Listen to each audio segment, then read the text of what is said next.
My wife Alicia and I decided to move to a new neighborhood for a change of pace, and I guess we got what we wanted. My first impression of the new place was quiet. Our old house was much closer to the city, and there was always noise. Traffic, people talking, music, dogs barking. I never realized how much it had bugged me until we left. The house the realtor showed us was huge, easily twice the size of our last one. 2 stories, a double garage, and a recently renovated kitchen. To be honest, though, the yard was the part that sold me. It was enormous, fenced on both sides for privacy, while the back was open to a forest we were told went on for miles. Alicia and I always dreamed of starting a family, and this seemed like the perfect place. I could already picture myself building a treehouse and maybe a swing set for our future kids to play on. We hardly even needed to discuss it. We both knew this house was meant for us. By the next week, we were unpacking boxes into our new home.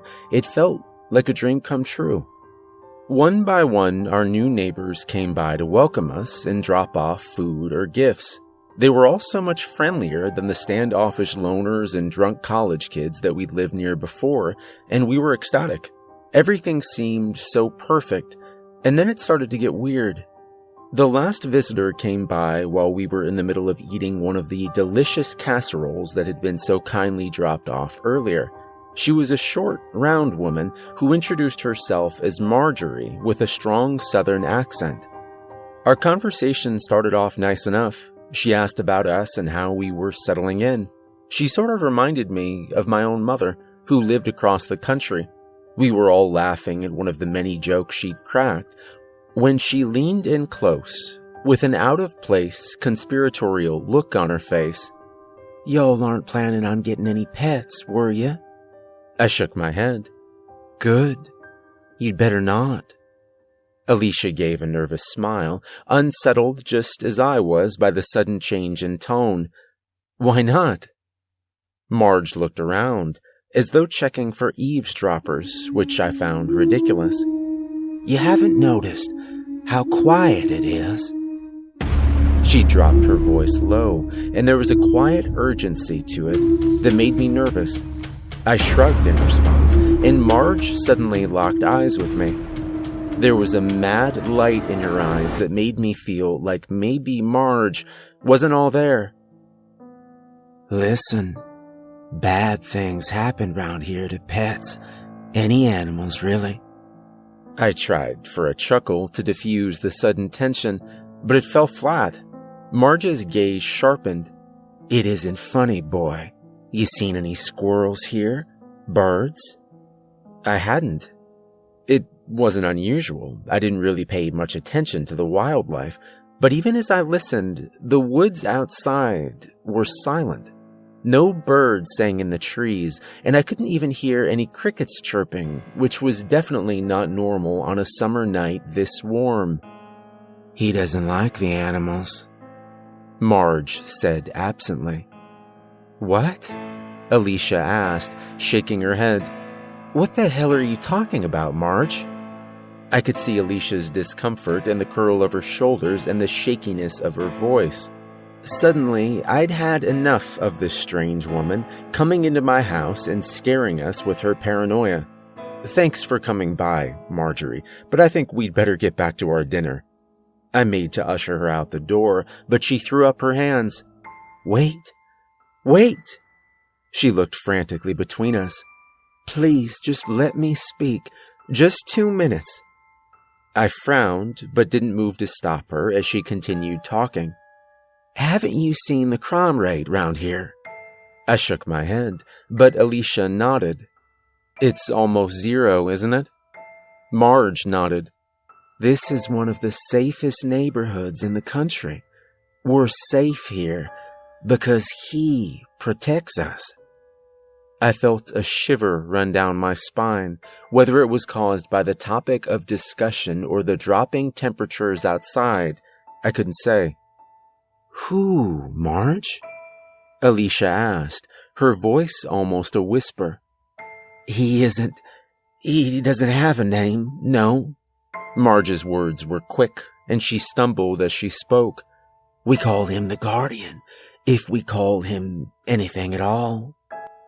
Every rational bone in my body screamed at me to throw this mad woman out of my home, but the conviction burning in her eyes was strong enough that I felt I had to hear her out. He doesn't like to be noticed. He stays in the woods mostly, but we, the neighborhood, we have a deal with him. We provide for him, and he protects us. I had a question, and I wasn't sure I wanted an answer. Provide what? I asked with trepidation. Bones, Marge replied, whispering with a feverish intensity. Any kind. Scraps from dinner, usually, but the hunters will give him almost everything from their kills. And if you don't give, he takes. That explains why there aren't any animals, I thought wryly. Marge was staring at us. Alicia looked like she was trying to process all of the craziness, but I was just tired. All right, Marge, I said, perhaps not as kindly as I could have. Maybe I'll give this guardian my next wishbone. Marge growled. Honest to God, the old woman growled at me. I don't want you to regret moving here, she snapped. I won't, I assured her. She glared at me, then stomped out of the house and slammed the door behind her like a spoiled kid. There were several long moments of silence, then I exhaled loudly. Well, that sure was something, I said. Alicia snorted. Yeah, she's crazy. I hummed in agreement, and we went back to our dinner, which was unpleasantly cold by now. We ate in silence, both thoroughly creeped out by our new neighbor. Not creeped out enough, though, to keep us up. By the time we finished eating, it was almost 11, and a long day of unpacking left us exhausted. We practically collapsed into bed and fell asleep immediately. I dreamed that night, but I forgot about what as soon as I woke up. There was just a lingering sense of unease, the kind that made me want to check under my bed for monsters like I was a child again. I chalked it up to a new house and ghost stories on the brain.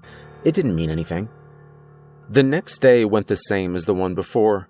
We didn't have much to unpack, so it was quick work, but I enjoyed daydreaming about what we could do with the house as I set up furniture. This one could be the nursery, I said, pointing out a small bedroom next to ours.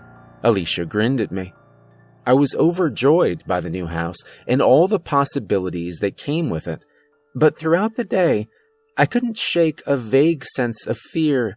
I felt like something, was watching me. Which was ridiculous. There was hardly anyone around. I kept sparing furtive glances over my shoulder anyway, making sure that nothing lurked in the dark doorways. I fell into a kind of trance as I worked, and it was broken only by the grumble of my stomach. As I came back to the real world, I noticed that the sun was starting to set, streaking the sky red and orange. I'd been working for longer than I'd planned, and it was a good few hours past dinner time now. I found Alicia downstairs cleaning the bathroom. She'd done the same thing as me and was surprised by how late it was. We both quickly agreed not to bother cooking. We were exhausted and starving now that we paid attention. I volunteered to pick up some fried chicken. It wasn't a hearty home-cooked meal, but it was food, and that's all I really wanted. We ate like starved beasts around the kitchen table, shoveling down handfuls of fries and gnawing the chicken wings right down to the bones. The bones. Alicia and I seemed to have that thought at the same time because we both looked at the small, neat pile of bare chicken bones destined for the compost bin. Should we? Alicia started. I'm a rational man. I don't believe in ghost stories, but there was some inexplicable urge that told me I needed to listen to Marge. Maybe it would make Alicia, hell, and me feel better. If nothing else, at least it would fertilize the grass a little. I nodded at her, and we finished our dinner with little conversation. Once the table was cleared, I gathered the fragile bones in my hands and headed to the back door. Alicia followed at my heels. We didn't say a word as we left the house and walked through the backyard, towards the tree line. The sun was almost completely down, bathing everything in an inky blue light. The quiet of the woods and the thick heat in the air felt oppressive, like it trapped any words I might have said inside my mouth. I got the feeling that this was a ritual meant to be completed in silence. As we reached the bases of the first towering pines, the unofficial marker of where our property ended and the wilderness began, I knelt almost reverently and placed the bones in a small pile on the ground, sheltered in a hollow between two tree roots. They glowed a milky off-white in the fading dusk. Then we turned and walked back to the safety and light of our home. We didn't look back. Not even when we felt the presence of something watching us, unseen gaze boring into our backs, and certainly not at the soft crackle of branches and leaf litter. Whatever was out there, I had no desire to lay eyes on it. We kept our eyes forward until we were safely inside with the door locked behind us. Once inside, I sagged against the wall and let out a harsh breath. Adrenaline was pulsing through my veins, and my heart pounded. For no reason at all, I felt a deep terror.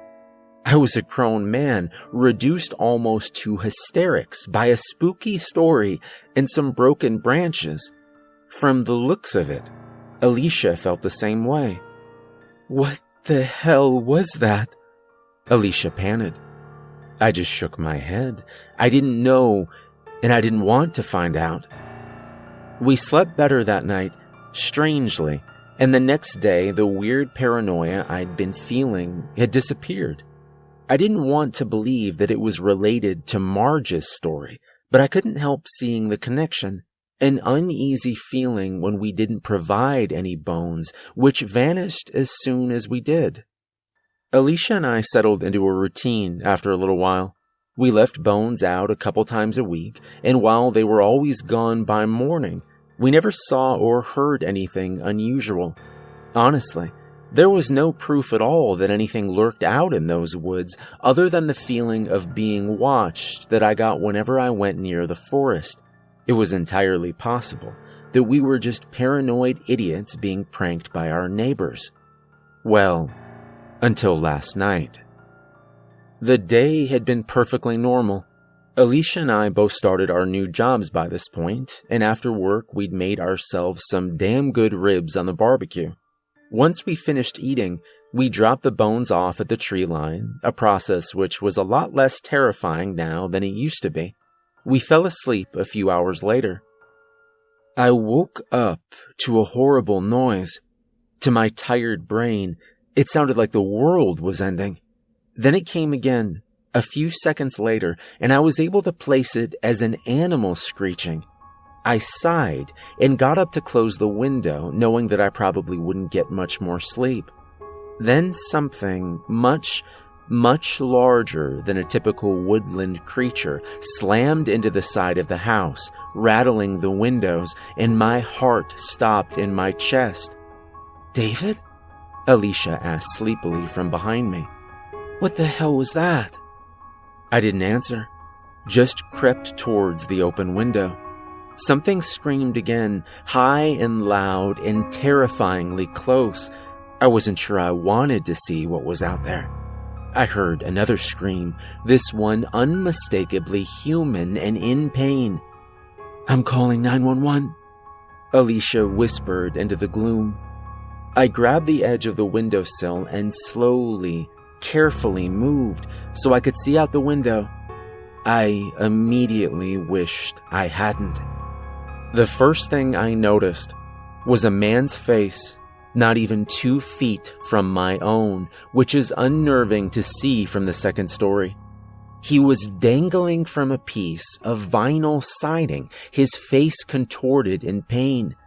Of what I could see of it, at least, he was wearing a ski mask that obscured most of his features. It occurred to me in a disconnected way that he was probably trying to break into our house. I was immediately distracted from that startling realization by what I noticed next. My brain processed it in pieces, snapshots. Long, thin claws sunk deep into flesh, an inhuman skull with a mouth of misshapen teeth bared in a grin, a too large figure with limbs bent in places there should be no joints. I bit back a scream. This beast was enormous, tall enough to reach my window if it stood, but right now it seemed preoccupied with ripping the would-be criminal from the side of my house. Its claws were each easily the length of my forearm, wickedly sharp and slick with blood. As I watched, the creature slashed downwards, claws tearing through the man's skin like paper, and he howled in agony. I was frozen. Neither side deserved my help, but I couldn't just stand there. I heard sirens in the distance, and I prayed that they would arrive soon. The creature had clearly heard them too. It tilted its head to the side in an eerily human gesture, then reared up on two legs. For a moment, I was looking at it, face to face. A deer skull with empty, rotted eye sockets and teeth too sharp to be a deer's. An enormous rack of antlers jutted out from its head. Despite the fact that this thing was made of dead and decomposing parts, I could tell that there was something alive in there. It was looking at me. Then the scene lit up with red and blue flashing lights as the police arrived. The creature dropped down, grabbing the burglar in a crushing grip against its gaping ribcage. It spared me a final glance, then shambled off to the forest on 3 legs. I heard the man's whimpers fade into silence. I didn't move a muscle until the police came looking for me. They took a statement and investigated the side of my house, which looked like it had been hit by a truck. I floated through the whole ordeal. I knew they wouldn't find any evidence of foul play, and I was right. At the end of the day, they declared that I'd witnessed an attack by a wild animal. They also heavily suggested that I was hallucinating. I knew what I saw, though. There was something living in those woods. Some creature made of bones and dead things. For better or worse, we were under its protection.